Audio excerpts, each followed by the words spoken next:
बच्चों हम पढ़ रहे थे क्लास 11th मैथमेटिक्स का चैप्टर नंबर 2 संबंध व फलन, जिसके हमने टोटल 6 पार्ट्स पढ़ लिए। बच्चों प्रश्नमाला 2.1 के बहुत सारे प्रश्न भी हमने हल कर लिए और इसके पहले के basic concept and sold example सारी बातें हमने पढ़ ली। आशा करता हूँ पार्ट 6 तक के वीडियोस आपने ढंग से देख लिए होंगे और एक एक प्रश्न को बिना देखे वीडियो देखने के बाद आपने सोल्व भी कर लिया होगा और आपका आत्मविश्वास बहुत बढ़ गया होगा। उसी आत्मविश्वास के सहारे बच्चों हम इस 2.1 का समापन करते हैं प्रश्न नंबर 9 व 10 करके। तो ध्यान से देखिए बच्चों ना, प्रश्न नंबर 9 क्या कह रहा है। मान लीजिए कि ए और बी दो समुच्चय है, ए और बी दो समुच्चय, ठीक है, मान लेते हैं। ए के एलिमेंट बच्चों, ए में अवयवों की संख्या बच्चों क्या कितनी दे रखी है, 3 दे रखी है। अच्छा, बी में अवयवों की संख्या कितनी दे रखी है, 2 दे रखी है। अच्छा, यहाँ पे ये भी दे दिया x, 1 y 2 z 1, ए क्रॉस बी में है ना। अच्छा, ए क्रॉस बी में बच्चों क्या क्या है, ध्यान से देखना एक बार। ए क्रॉस बी में हमारे पास दे दिया इसने x, 1 y, 2 और z, 1, जबकि ए क्रॉस ए में तो टोटल 3 दूनी 6, देयर विल बी 6 एलिमेंट्स, यानी कि वहां पर 6 अवयव होंगे, लेकिन यहाँ पे 3 इसने दे दिए। ए और बी को ज्ञात कीजिए जहां x, y, z भिन्न भिन्न अवयव हैं। तो बहुत आसान है ना बच्चों, ध्यान से देखो। हमें पता है ए क्रॉस बी का कोई भी अवयव होगा तो उसमें जो पहले वाले अवयव होते हैं ऑर्डर्ड पेयर में, क्रमित युग्म में, तो पहला वाला ए से बिलोंग करेगा, दूसरा वाला बी से करेगा। यानी कि हम यहाँ पे क्या बोल सकते हैं कि x, y, z बच्चों किससे बिलोंग करेंगे, ए से, है ना। इसका मतलब बच्चों क्या होगा कि ए के जो समुच्चय होंगे ना, ए के अंदर अवयव होंगे, वो क्या होंगे, x, y, z। अच्छा, अब बात करते हैं बी की।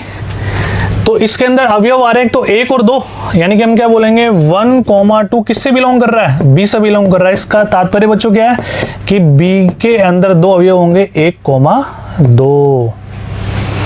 तो इसको भी सेटिस्फाई कर रहा है कि ए के अंदर 3 है, बी के अंदर 2 है। देखो 3 और 2 तो हमने निकाल लिया, ए और बी हमारा आंसर आ गया। बस इतनी सी बात है। आगे समझ में, बढ़े थोड़ा सा आगे। प्रश्न नंबर 10 क्या कह रहा है।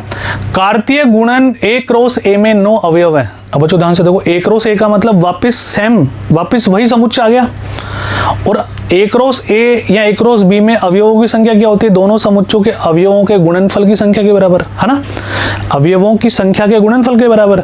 इसका मतलब इसमें भी 3 आ रहा है, इसमें भी 3 आ रहा है, यानी एक ही तो समुच्चय, यानी कि 3 3 9, 3 × 3 9 तभी तो होगा, ठीक है। यानी कि ए में 3 अवयव आ रहे हैं, जिनमें -1, 0, 0, 1 भी है, ये इसके अवयव हैं। तो हम क्या बोल सकते हैं बच्चों, -1, 0 belongs to A cross A, है ना। इसका मतलब,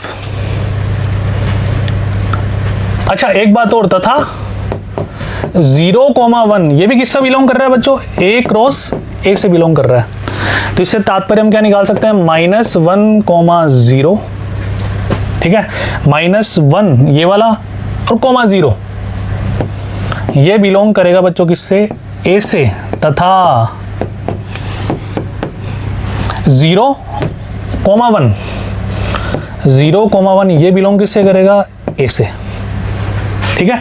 अब ये इसका मतलब इसमें अवयवों की पुनरावृत्ति हो रही है ना, किस किस की हो रही है, 0 2 बार आ रहा है सर, तो उसको एक ही बार लिखेंगे। अतः क्या बोल सकते हैं बच्चों अपन, ए के अंदर अवयव कौन से होंगे, -1, 0, ये 3 अवयव हो गए। अब यदि ए क्रॉस ए निकालना हो तो 9 अवयव हमारे पास आ जाएंगे। अब यहाँ पे प्रश्न बोलना चाह रहा है, समुच्चय ए ज्ञात कीजिए। ए ज्ञात कर लिया साहब, पहला आंसर आ गया हमारे पास, इसको पैक कर दो। ए क्रॉस ए के शेष अवयव भी ज्ञात कीजिए, तो करना पड़ेगा, आ जाओ। तो ए को वापस लिख दो एक बार और, क्योंकि ए क्रॉस ए निकालना है ना, -1, 0, 1। तो करें बच्चों स्टार्ट। तो क्रमित युग्म में बनाने पड़ेंगे, इसमें कलर चेंज कर देता हूं ताकि तुम्हें ढंग से दिखाई दे। तो ए क्रॉस ए बिल्कुल सावधानी से, क्योंकि ऐसी ज़्यादा कॉम्प्लिकेटेड चीज़ होती है ना बच्चों, जिनमें ज़्यादा अवयव आते हैं, तो वहाँ पर सिली मिस्टेक्स होने के चांसेस ज़्यादा होते हैं। तो पहले -1 को इन तीनों से करते हैं अपन, है ना, ध्यान से देखते चलना। -1, ठीक है, -1, 0, -1, 1 ये वाला -1 मैंने ले लिया पूरा, ठीक है। अब 0 की बारी, ये थोड़ा ऐसे बना दो हम, 0, -1, ठीक है, 0, 0, 0, 1। अब इस 1 की बारी, 1, -1, 1, 0, और 1,1 ये हमारे एक रो से के समुच्चय मैंने बना लिए। टोटल काउंट कर लो, 3 और 3 6 और 3 9, है ना, 3 और 3 6 और 3 9, ये हमारा आंसर आ गया। अब देखते हैं, इसमें बोला शेष अवयव ज्ञात करो। मैंने तो पूरे ज्ञात कर दिए, तो शेष अवयव भी ज्ञात करने हैं, यानी कि 3 ये दोनों हटा दो, -1,0 कौन कौन से हटाने बच्चों तुम्हें, -1,0, ठीक है, और हमारे पास 0,1 ये दोनों हटा दो, इनके अलावा हमने ले लिया। ठीक है बच्चों, तो इसी प्रकार आपकी प्रश्नमाला 2.1 पूरी खत्म होती है। आशा करता हूँ आपको ढंग से समझ आया होगा बच्चों। एक एक प्रश्न आपको वीडियो देखने से पहले ट्राई करना है, फिर प्रश्न करना है, क्योंकि कॉन्सेप्ट अपन ने पहले पढ़ लिए।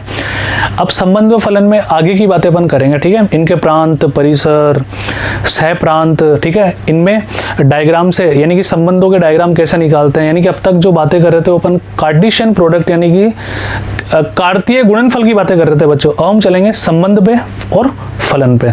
तो बच्चों जुड़े रहिए ई विद्या से। Thank you so much, bye bye.